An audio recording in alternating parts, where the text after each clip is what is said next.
This is kind of the heart of the house. John Dower is executive director of West Virginia Sober Living Solutions and also a recovering user himself. These are individuals that were at one point in a recovery home and experienced an overdose death. He says these pictures on the mantle of his group home are a painful but important reminder that recovery is often a lifelong struggle. To lose somebody that went through the same thing you went through and you didn't die, and they did.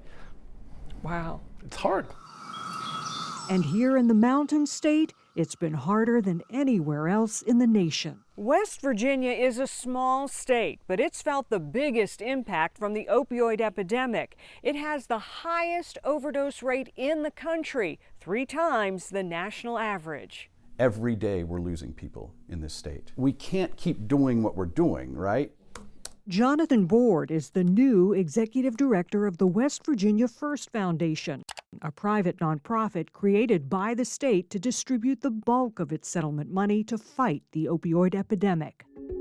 Nationwide, the overdose rate is going down slightly, but in West Virginia, it's up, with more than 1,500 people dying of overdoses in the state last year alone. We've got to change this trend. Despite that, the foundation has yet to distribute any settlement funds, nearly $250 million in the bank so far.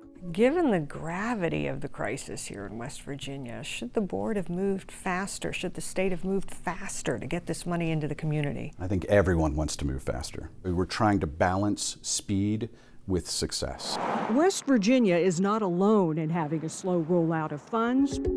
Besides this state, Ohio, Missouri, Oklahoma, Montana, and Hawaii are also among the slowest moving states to get money out to communities. How serious are we about keeping people alive? Alexis Plus lost her son to an opioid overdose and is now executive director of the nationwide advocacy group Truth Farm. She says time is being wasted while people are dying. There isn't a single state that can have an excuse for not moving quickly on this epidemic.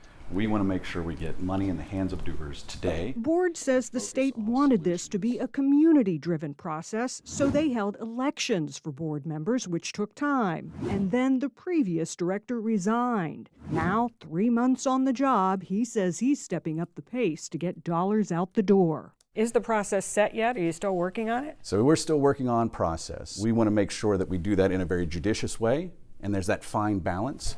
And then there's naloxone inside of it. Back at the sober living home, Dower showed us opioid overdose medication kits. Besides his job here, he's also a West Virginia First board member who fought to be elected to represent people who have lived experience with substance use. Do you feel the pressure of the crisis? I feel pressure every day, all day long. But he also defends a cautious approach to spending the money. We want to make sure that those X number of millions of dollars turn into less opioid use or more people in recovery, and not just we spent the money and the money spent and now we have nothing to show for it. It's a tall task in this state known for its breathtaking beauty and label as the epicenter of the nation's opioid crisis. Board says failure is not an option. We have to save our families. We have to save our communities.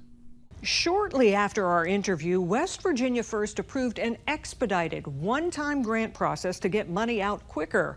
Grant applications just opened for a streamlined review process in areas deemed to be in greatest need, like recovery housing and youth drug prevention. They're still working on a more robust process moving forward, but Board says they hope to at least get some money out by the end of the year. For Spotlight on America, I'm Angie Moreski.